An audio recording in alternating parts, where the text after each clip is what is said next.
Good morning, everyone. This is the sum we will be doing now. Santosh Limited of Pune imported goods from California Limited of Canada. So there is Santosh Limited of Pune who imported, purchase. Import karna means what? To purchase from different countries.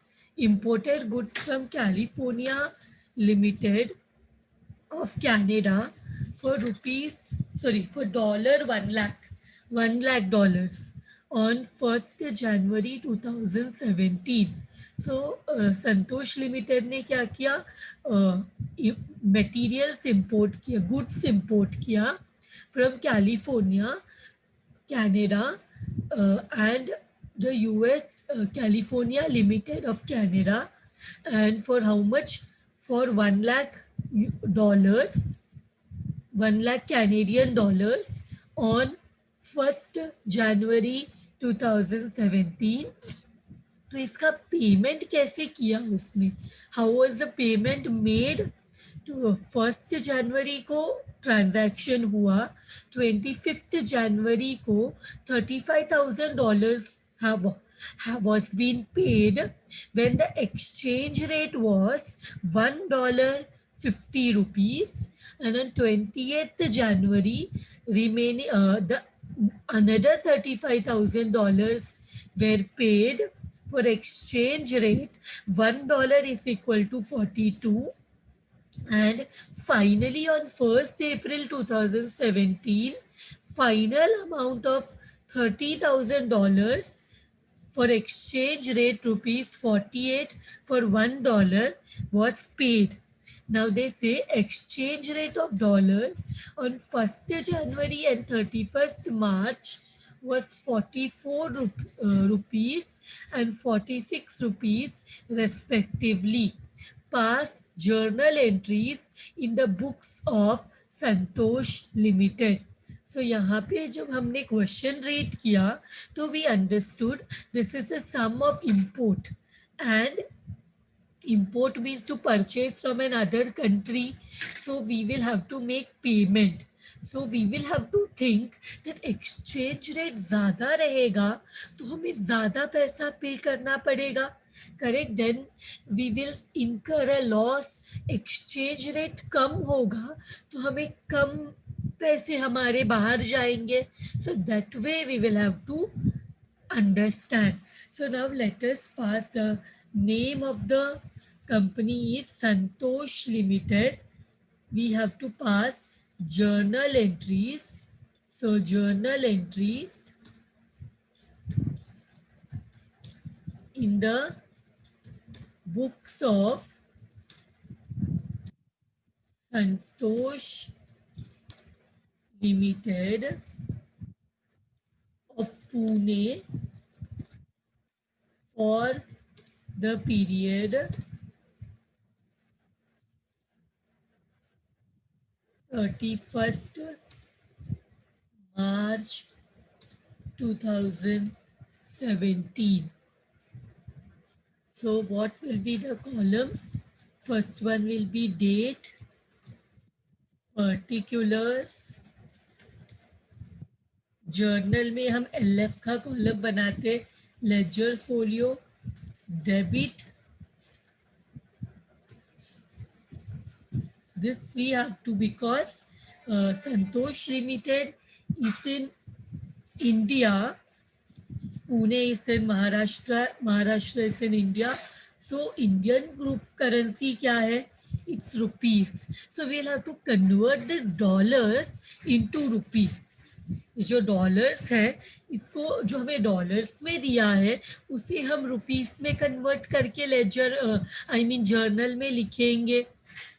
So the first transaction took place on 1st January 2017. So January 1st को पहला transaction हुआ.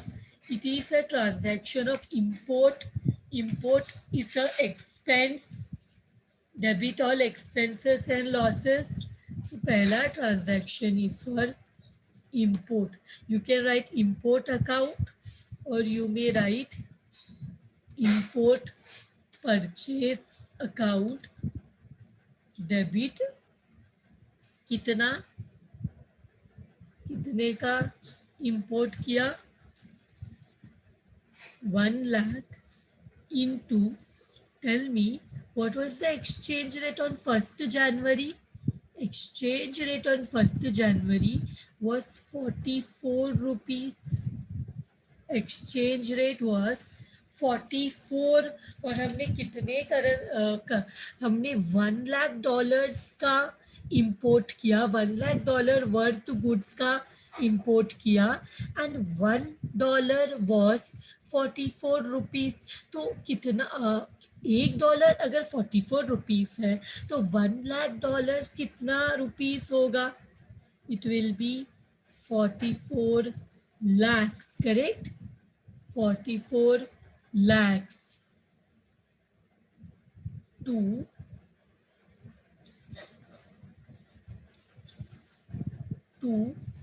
किससे purchase किया? From whom did Santosh limited purchase? ध्यान में रखना in the books of Santosh limited कभी भी संतोष लिमिटेड करके नहीं आएगा. जिसका बुक होता है उसमें उसका खुद का नाम नहीं आता, हमेशा ऑपोजिट नाम आता है. तो किससे इंपोर्ट परचेज किया? किससे इंपोर्ट किया? किससे इंपोर्ट किया? कैलिफोर्निया लिमिटेड से इंपोर्ट किया. California limited of Canada.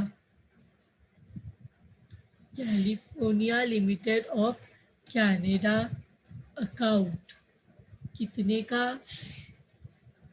44 lakh. सो ये पहला एंट्री हो गया. इसको बोलेंगे being goods imported from Canada. Being goods imported from Canada. This is our first entry. This is our first entry. हम लोग सबसे पहले, फिर वो एक्सपोर्ट रहने दो तो एक्सपोर्ट की एंट्री पास करते हैं, फिर वो इंपोर्ट रहने दो तो इंपोर्ट की एंट्री पास करते हैं. एक्सपोर्ट करना मीन्स सेल करना, इंपोर्ट करना मीन्स परचेज करना. जिससे परचेज किया उसका नाम हमने लिख दिया. Now whenever we import, what we will have to do, we will get the payment or we will have to make the payment. When we do a import, we have to make payment. हमारा पैसा बाहर जाएगा जब हम कुछ import करेंगे. तो when we will purchase something, our money will go out, correct? Import करना मतलब परचेज करना, परचेज करेंगे तो पैसे बाहर जाएंगे. हमने 1 जनवरी को इंपोर्ट का एंट्री पास किया. उस दिन हमने कोई भी पेमेंट नहीं किया, उस दिन हमने कोई भी पेमेंट नहीं किया. जो इंपोर्ट की एंट्री पास हुई, it was on credit, it was on credit, उधार पे. अभी तक हमने पेमेंट नहीं किया. So let us make the payment. The first payment was made on Jan 25th. देखो the payment was made as follows. तो सबसे पहले हमने Jan 25th को पेमेंट किया. Exactly when we will make the payment, money will go out. Credit what goes out, पैसा बाहर जाएगा तो हम क्रेडिट में लिखेंगे to cash bank account. But tell me who will get the money? पैसे किसको मिलेंगे? Who will receive the money? Money किसको मिलेगा? कैलिफोर्निया लिमिटेड को मिलेगा. पे करने वाला है Santosh limited, but who will get the money? California limited of Canada account. California limited of Canada account debit. उसको किसके हिसाब से पैसे मिलने चाहिए?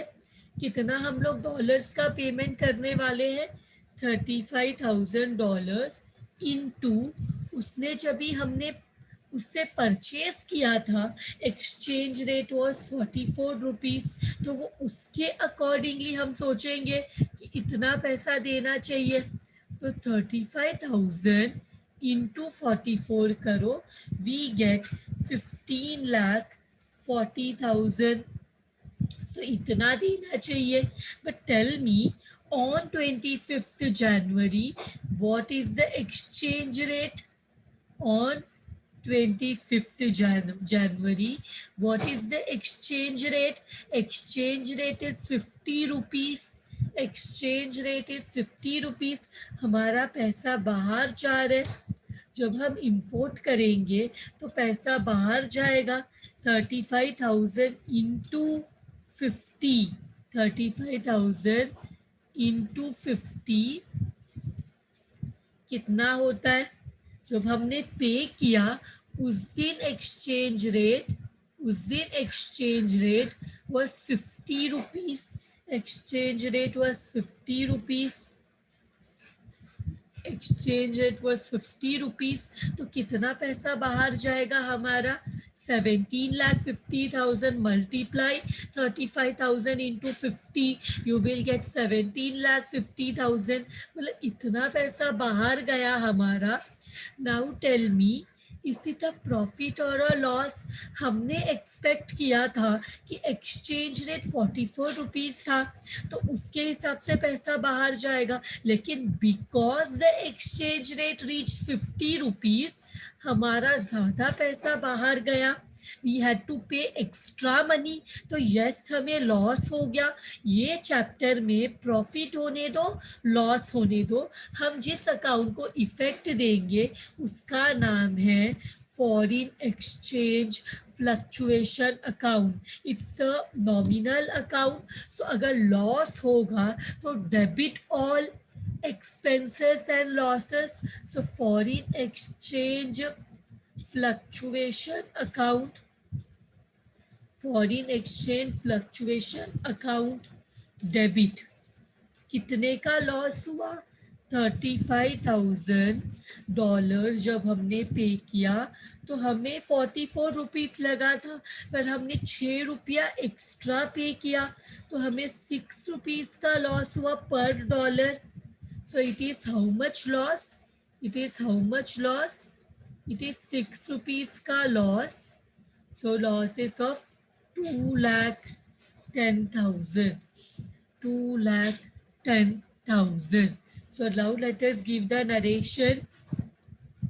Being payment made, being payment made on import, import and loss recorded.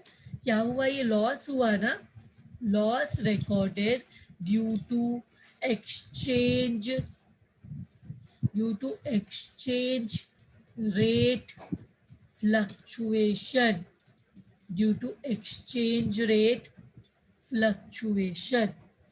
तो यहाँ क्या हुआ? हमने पेमेंट किया ऑन इंपोर्ट एंड हमें लॉस क्यों हुआ? Because the currency rate changed from 44 to 50. There was an exchange rate fluctuation. The exchange rate when we entered into import transaction was 44.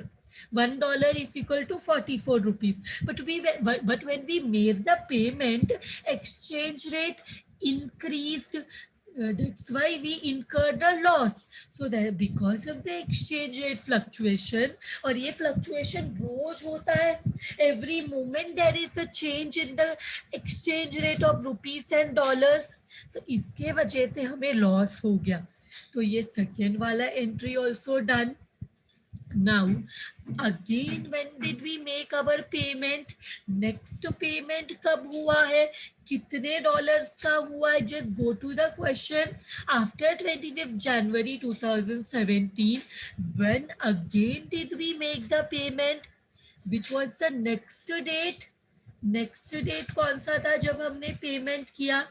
It was 28, it was 28 January. It was January 28th. Next payment was done on January 28th.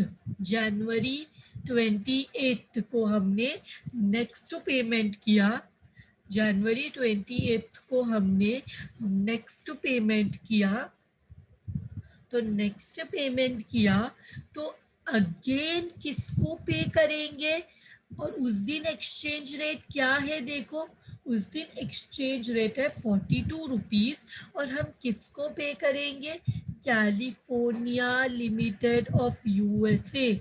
तो who will receive the money, किसको पैसे मिलेंगे, California limited of Canada, California limited of Canada account debit. कितना पैसा देना है, 35,000, 35,000, $35,000 into, हमें तो 44 रुपीज, बिकॉज जब हमने ये इम्पोर्ट किया था उस दिन एक्सचेंज रेट वॉज 44 रुपीज, तो उस दिन हमने क्रेडिट में ये क्रेडिटर को लिखा था, बिकॉज जिससे खरीदते हैं उधार में, इंपोर्ट करते हैं या परचेज करते हैं फॉर क्रेडिट, वो हमारा क्रेडिटर होता है। उस दिन हमने फिक्स किया था 44 रुपीज एक्सचेंज रेट है करके, तो हमें देना है 44 रुपीज के हिसाब से, तो 15,40,000 देना पड़ता है, 15,40,000।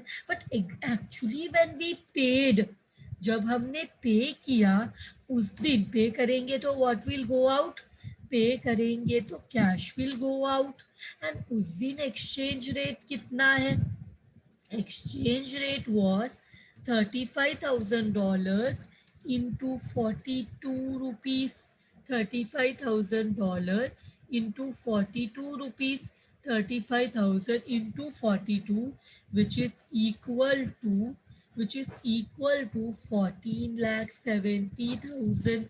Now tell me, is it a profit or is it a loss?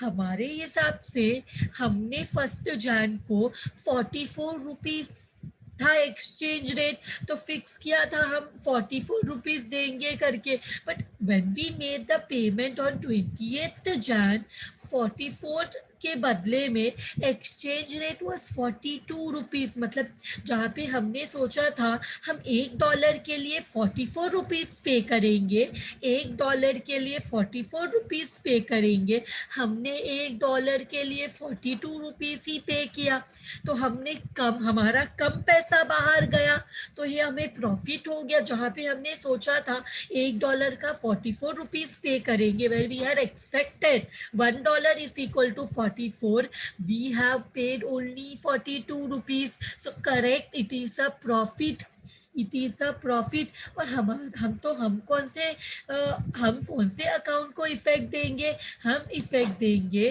Foreign exchange fluctuation account, which is a nominal account, debit all expenses and losses, credit और इनकम्स एंड गेन। मतलब अगर हमें प्रॉफिट हुआ, gain हुआ, तो हम credit करेंगे, तो फॉरेन एक्सचेंज फ्लक्चुएशन अकाउंट, इसको शॉर्ट फॉर्म में बोलते हैं एफईएफ अकाउंट। इसको शॉर्ट फॉर्म में क्या बोलते हैं, फॉरेन का एफ, एक्सचेंज का ई और फ्लक्चुएशन का F, FEF account, foreign exchange fluctuation account. तो कितना का प्रॉफिट हुआ हमें डॉलर्स है कितना जो हमने पे किया, $35,000 में 44 पे करना था, हमने 42 पे किया, तो 2 rupees exactly, it is 70,000, the profit amount is 70,000।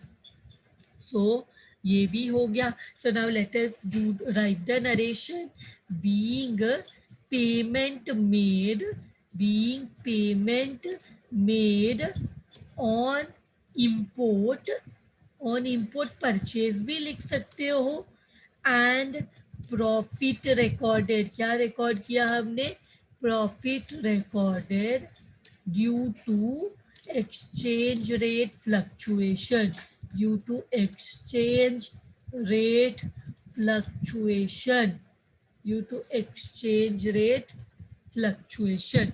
So this one is also done. Now let us see when is the next entry. Next entry, next payment हमारा फाइनल पेमेंट है। हमने $1 लाख का गुड्स खरीदा, इंपोर्ट किया, purchase किया, and we made till now we have made the payment of $70,000.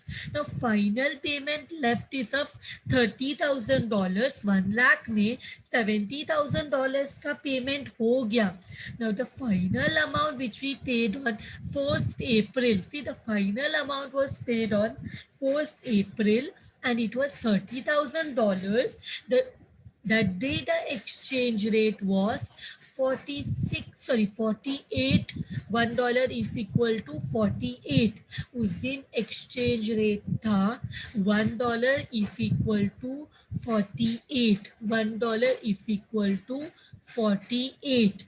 So हम लेकिन before going to 1st April, on 31st March there is a year end. On 31st March, there is a year end. See, on 31st March, there is a year end. That statement is missing in the question. That what is it? Santosh Limited. This will be always given. Okay, this will be always given in the question. Santosh Limited closed his books. Closed his books on 31st March every year. This should be always given. जैसे यहाँ तो यहाँ पे क्या है, 31st मार्च को तो year and होता है, year ends on 31st March, but हमने पे किया है फाइनल अमाउंट ऑन 1st अप्रैल. तो हमें पहले तो क्या करना पड़ेगा, ईयर एंड में हमें पहले तो देखना, देखो ईयर एंड का एक्सचेंज रेट दिया है. Exchange rate of dollars on 1st January was 44, जिस दिन हमने इंपोर्ट किया, एंड दे से on 31st March exchange rate was 46. 31st March exchange rate was 46. तो हम 31st मार्च को हमें जब ईयर एंड होता है उस दिन अगर कुछ भी पेमेंट या रिसीट बैलेंस रहेगा, मींस अभी भी हमने हमारा कैलिफोर्निया लिमिटेड का जो ट्रांजैक्शन है वहां पे पूरा 1 लाख पे नहीं किया, अभी भी $30,000 पे करना बैलेंस है. करेक्ट, $30,000 पे करना बैलेंस है. whenever there is a incomplete transaction, means अगर मैंने पूरा का पूरा पे कर दिया होता, लाइक $1 लाख है, पूरा $1 लाख अगर संतोष लिमिटेड ने पे कर दिया होता तो ईयर एंड में नोशनल प्रॉफिट नोशनल लॉस निकालने का जरूरत ही नहीं है. But whenever there is a incomplete transaction, means पूरा पैसा पे नहीं किया या पूरा पैसा रिसीव नहीं किया, इन केस ऑफ एक्सपोर्ट पूरा पैसा मिला नहीं है, तो हम क्या करते हैं, नोशनल प्रॉफिट या नोशनल लॉस का एंट्री पास करते हैं on year end date, on when year end. तो ईयर एंड क्या है, मार्च 31st को हम नोशनल प्रॉफिट या नोशनल लॉस का एंट्री पास करेंगे, नोशनल प्रॉफिट या नोशनल लॉस. उसके लिए हमें क्या करना पड़ेगा, ईयर एंड का रेट कंपेयर करना पड़ेगा. What is the year end rate, it is 46 rupees. $1 is equal to 46. And जिस दिन हमने ट्रांजैक्शन किया था उस दिन $1 was 44. जिस दिन हमने 1st जनवरी में इंपोर्ट किया था $1 was 44. बट ईयर एंड में अगर आज हम बैलेंस 30,000 को पे करेंगे, अगर आज हम फाइनल अमाउंट जो बाकी है $30,000 सपोज आज पे करेंगे, तो हमें क्या होगा, प्रॉफिट होगा कि लॉस होगा. हमारे हिसाब से 44 रुपीज पे करना चाहिए, बिकॉज 1st जनवरी में जब हमने कनाडा से परचेज किया था, $1 was equal to 44 rupees. When we purchase from California Limited of Canada, $1 was equal to 44 rupees. But assume if you are paying the balance 30,000 today, अगर balance $30,000 का पेमेंट आप आज करते हो, 31 मार्च that is on the year and करते हो, तो आपको क्या होगा? प्रॉफिट होगा या लॉस होगा? Tell me, because the exchange rate on year end is 46 rupees, exchange rate on 31 March is 46 rupees. तो हमने सोचा था हम 44 रुपीज पे करेंगे, but today the exchange rate is 46, means it's a loss, means it's a loss of 2 rupees, it's a loss of 2 rupees। मतलब we will have to pass a we will have to pass the entry of notional loss, we will have to pass the entry of notional loss, notional loss। So notional loss का entry पास करना है। Notional loss मतलब F account, debit all expenses and losses. Loss मतलब FEF account, that is foreign exchange fluctuation account, will be in the debit। Assume करो हमने जो वो $30,000 बाकी है वो आज पे कर दिया, तो हमें 2 रुपीज का लॉस होगा। यहाँ पे पैसा बाहर नहीं जा रहे, you are getting my point, we are not pay doing the payment, we are only passing the entry of profit और लॉस। मतलब हम अज्यूम करते हैं कि अगर आज पैसा पे करते तो प्रॉफिट होगा या लॉस होगा। we are only assuming, we are not doing the payment, payment करेंगे तो पैसा बाहर जाएगा, but we are not making the payment, we are only assuming कि प्रॉफिट है या लॉस है, इसीलिए it is called notional loss, not actual loss. Notional मतलब इमेजिनरी, अज्यूम करना, इमेजिन करना या अज्यूम करना, एक्चुअल लॉस नहीं है। तो ईयर एंड में अगर कोई भी इनकम्प्लीट ट्रांजैक्शन होगा तो हम नोशनल प्रॉफिट या नोशनल लॉस की एंट्री पास करेंगे। यहाँ पे जैसे तुमने बोला कि यहाँ पे लॉस हुआ है क्योंकि हमने जब परचेज किया था exchange rate was 44 rupees, today on the year and exchange rate is 46 rupees, means 2 rupees का लॉस है। So 30,000 into 2, it is coming 60,000। किसको हमें किससे लॉस हो रहा है? हम संतोष लिमिटेड में संतोष का नाम तो लिख नहीं सकते, तो ये कौन सा कंपनी है जिसको हमें पे करना है? It is California limited. So हम लिखेंगे California limited of Canada account. कहाँ, ये कौन से कंट्री का है? Canada account, Canada account, and we will write 60,000। इसको क्या बोलेंगे एंट्री को? Being notional loss, notional loss on year end, year end recorded, year end date भी बोल सकते हैं, ईयर एंड रिकॉर्डेड लिखोगे तो भी चलेगा, ईयर एंड डेट रिकॉर्डेड बोलोगे तो भी चलेगा। This is done. इसके बाद हम क्या करते हैं, ईयर एंड में एक और चीज करते हैं। If you will see, if you remember the journal entries what I have done in the first lecture, you will understand that हम क्या करते हैं, ईयर एंड में एक तो नोशनल प्रॉफिट नोशनल लॉस निकालते हैं, दोनों नहीं हो सकता एक ट्रांजैक्शन में। एक ट्रांजैक्शन में या तो प्रॉफिट होगा या तो लॉस होगा, तो कैलिफोर्निया लिमिटेड को ईयर एंड में या तो प्रॉफिट होगा या तो लॉस होगा, यहाँ पे लॉस हुआ। तो अब हम क्या करेंगे, अब हम ईयर एंड में एक और चीज करेंगे, एफईएफ अकाउंट को बंद करेंगे। ईयर एंड में FEF account, that is foreign exchange fluctuation account को बंद करेंगे। उसके लिए हम क्या करेंगे, फॉरेन एक्सचेंज फ्लक्चुएशन अकाउंट बनाएंगे। फॉरेन एक्सचेंज, इसके बिना भी कर सकते, अकाउंट नहीं बना के भी, अगर क्वेश्चन में अकाउंट बनाने को नहीं बोला है तो आप नहीं बनाओगे तो भी चलेगा, बट फिर आपको कैलकुलेट करना पड़ेगा। डेबिट में कि आता है, डेबिट ज़्यादा है तो it is a loss, credit ज़्यादा है तो इट इज़ अ प्रॉफिट, और दोनों माइनस करना पड़ेगा, ऐसा भी कर सकते हैं। तो हम जैसे हम याद है कैपिटल रिडक्शन अकाउंट बनाते थे इंटरनल रिकंस्ट्रक्शन चैप्टर में। सो यहाँ पे हम क्या करेंगे, लेट, क्योंकि ये पहला ही सेकेंड ही सम में, I will prepare the account. So यहाँ पे what we will do,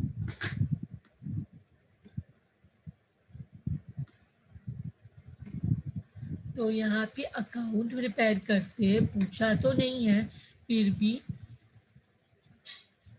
particulars rupees, go to the first entry, go to the first entry, वहाँ पे फॉरिन एक्सचेंज फ्लक्चुएशन अकाउंट है क्या, foreign exchange fluctuation account first entry में नहीं है।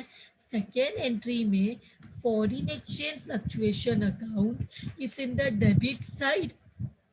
सो हम डेबिट साइड में लिखेंगे कितना अमाउंट है, 2,10,000, and what is the opposite account, it is cash back. एक और चीज यहाँ पे करना चाहिए था, बिकॉज डेट इज गिवन ना, हम एक काम करते हैं, हम डेट के लिए भी कॉलम बना लेते हैं। सो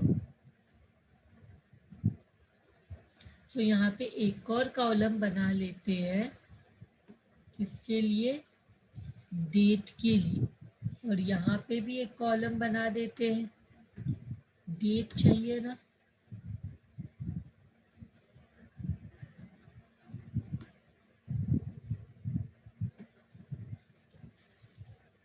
ओके, क्योंकि अब यहाँ पे हमने कौन से डेट पे परचेज, ये देखो foreign exchange fluctuation account is under debit, तो डेबिट में ही आएगा, डेबिट में है फॉरिन एक्सचेंज, तो डेबिट में लिखेंगे, डेट क्या है, जनवरी 25 का, और name of the opposite account क्या है, फॉरिन एक्सचेंज फ्लक्चुएशन के ऑपोजिट साइड में क्या है, टू, ऑपोजिट अकाउंट देखो क्या है, ऑपोजिट अकाउंट मतलब क्रेडिट में है कैश बैंक अकाउंट, और what is the amount, foreign exchange fluctuation account का अमाउंट क्या है, 2,10,000, अमाउंट है 2,10,000, डेबिट में है तो डेबिट में लिखेंगे, बट फॉरिन एक्सचेंज फ्लक्चुएशन में हम टू फॉरिन एक्सचेंज फ्लक्चुएशन नहीं लिख सकते, तो समझेगा नहीं ना ट्रांजैक्शन कौन सा है। तो लेजर में हम हमेशा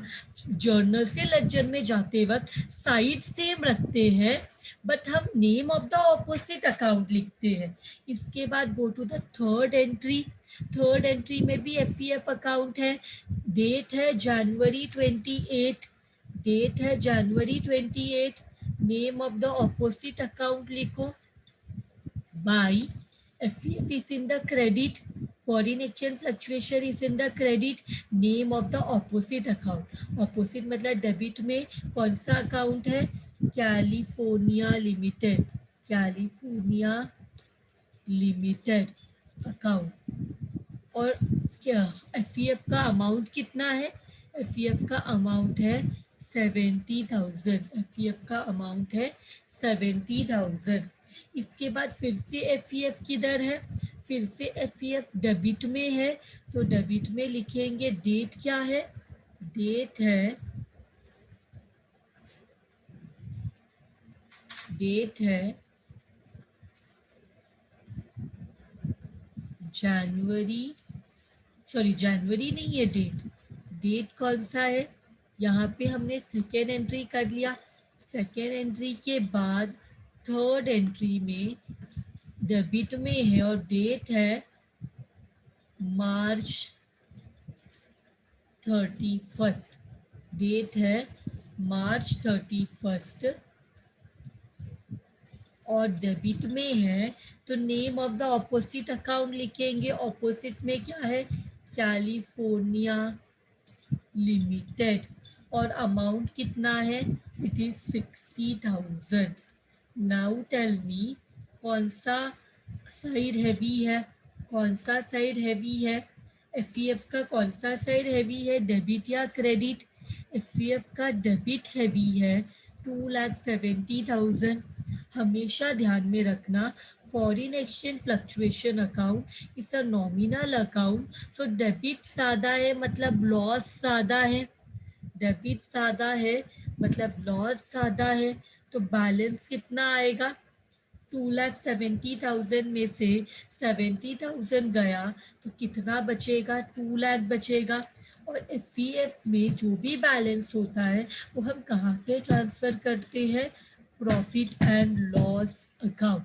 किधर ट्रांसफ़र करते हैं, प्रॉफिट एंड, क्योंकि एफ अकाउंट नॉमिनल अकाउंट है, नॉमिनल अकाउंट को ओपनिंग या क्लोजिंग बैलेंस नहीं होता, तो जो भी बैलेंस है will be transferred on the year end to profit and loss account. Year end में प्रॉफिट एंड लॉस अकाउंट में ट्रांसफर करना है। So by profit and loss account हमने ट्रांसफर किया। अभी ये लॉस है तो प्रॉफिट एंड लॉस अकाउंट के डेबिट साइड में आएगा, तो हम क्या करेंगे, ये बैलेंस किधर है, एफ अकाउंट के क्रेडिट साइड में, तो एफ अकाउंट क्रेडिट में आएगा। और ऑपोजिट में क्या आएगा, देखो फॉर ये लॉस है, डेबिट ज़्यादा है ना, debit all expenses and losses, debit ज़्यादा है मतलब लॉस ज़्यादा है, और लॉस जो है प्रॉफिट एंड लॉस अकाउंट के डेबिट साइड में आता है, तो हम लिखेंगे profit and loss account, profit and loss account debit, कितना का बैलेंस आया, 2 लाख, कितने का बैलेंस आया, 2 lakh, to to, name of the opposite account F account. देखो क्रेडिट साइड में एफ तो क्रेडिट में आएगा, कितना अमाउंट है, 2 लाख, कितना अमाउंट है, 2 लाख। इसका नरेशन बोलेंगे, being balance of FEF, balance of FEF account transferred, balance of FEF account transfer, ये हो गया। इसके बाद क्या करेंगे, इसके बाद हम देखेंगे कि ईयर एंड में, ईयर एंड हो गया, एक्चुअली हमें इधर तक ही पूछा है, हमें यहाँ तक ही ट्रांजैक्शन पूछा है, लेकिन क्योंकि एग्जाम नहीं है तो हमें आगे का भी कर लेते हैं एंट्री। आगे बोलते हैं हमें सिर्फ ईयर एंड तक ही एक्चुअली प्रिपेयर करना है, but because they are, this is our not exam, तो we can move ahead.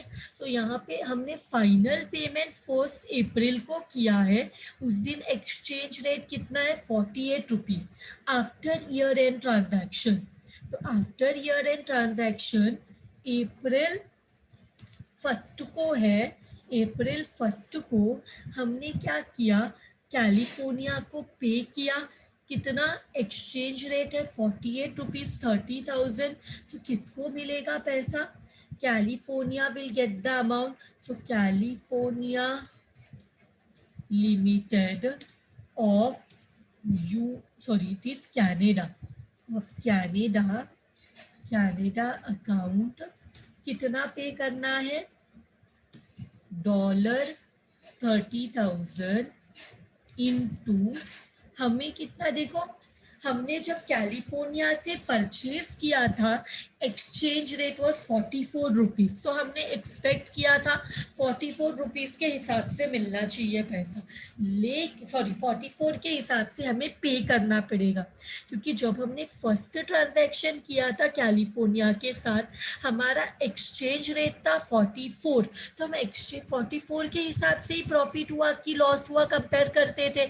But ध्यान में रखना, ईयर एंड ट्रांजैक्शन के बाद हम ईयर एंड का रेट देखते हैं, हम जब मल्टीप्लाई करते हैं, अब जब हम कंपैरिजन करेंगे प्रॉफिट या लॉस का, तो हम ईयर एंड के रेट के साथ कंपेयर करेंगे। तो देखो ईयर एंड का रेट क्या है, ईयर एंड का रेट है 46 रुपीज़, ईयर एंड का रेट कितना है, 46 रुपीज़। तो हम यहाँ पे लिखेंगे, ईयर एंड का रेट लिखेंगे 46, हम ईयर एंड के रेट से कंपेयर करेंगे, हम कौन से रेट से कंपेयर करेंगे, हम ईयर एंड के रेट से कंपेयर करेंगे, तो ईयर एंड का रेट है 46। तो अब हम ये रेट से देखेंगे कि कंपनी संतोष लिमिटेड को प्रॉफिट हुआ है क्या लॉस, क्योंकि हमने देखो क्यों हम ईयर एंड में हमने क्या रेट अज्यूम किया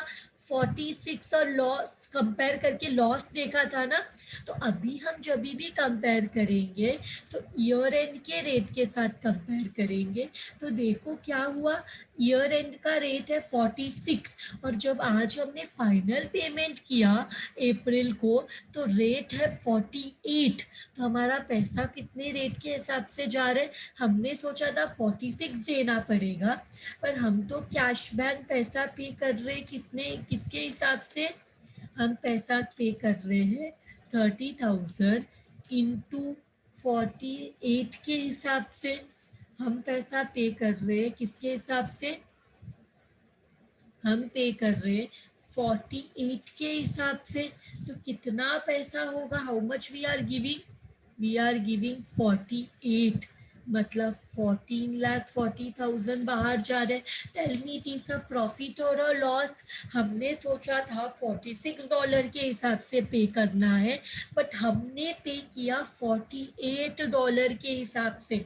correct, it is a loss. So loss होगा तो हम क्या करेंगे, फॉरिन एक्सचेंज फ्लक्चुएशन अकाउंट, इसको शॉर्ट फॉर्म में लिखती हूँ FEF अकाउंट, डेबिट होगा $30,000 इंटू कितने का लॉस हुआ, ₹2 का। तो इधर लिखेंगे 60,000, इसको बोलेंगे बीइंग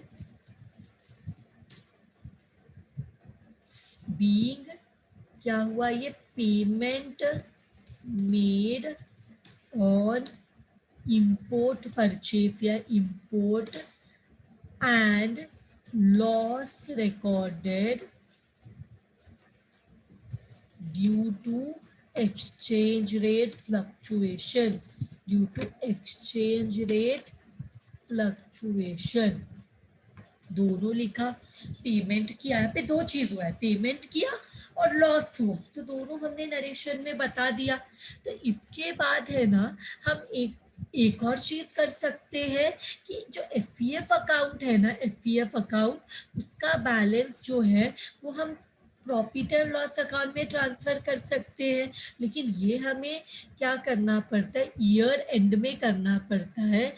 ईयर एंड तो अभी नेक्स्ट ईयर में ही आएगा, दैट इज कोई और ट्रांजैक्शन नहीं है ना, हम यहीं पे स्टॉप भी कर सकते हैं। 2013 था ना ये, नहीं 2017 था, तो 2017 के बाद अभी नेक्स्ट में मार्च कभी आएगा, 2018 में मार्च 31 को, क्योंकि ईयर एंड में ही हम क्या करते हैं, FEF अकाउंट में बैलेंस ट्रांसफर करते हैं। तो FEF अकाउंट अभी अकाउंट बनाने का ज़रूरत नहीं, एक ही बार है ना। तो FEF अकाउंट डेबिट में है, तो इसको कैंसल करेंगे तो FEF अकाउंट क्रेडिट में आ जाएगा। टू FEF अकाउंट कितना अमाउंट है, 60,000, कितना अमाउंट है 60,000। और ये FEF अकाउंट का बैलेंस किधर जाता है, FEF अकाउंट का बैलेंस, क्योंकि लॉस है ना, FEF अकाउंट डेबिट है, लॉस है, लॉस जो है वो P&L अकाउंट के डेबिट साइड में आएगा, because P&L account is also a nominal account, और नॉमिनल अकाउंट में लॉस जो होता है वो डेबिट साइड में आता है। तो हम क्या करेंगे, डेबिट में दिखाएंगे FEF अकाउंट का, इसको बोलेंगे बीइंग बैलेंस या लॉस ऑफ FEF ट्रांसफर, ऐसे बोलेंगे तो भी चलेगा, being balance of FEF account transferred with this sum is done। Thank you everyone।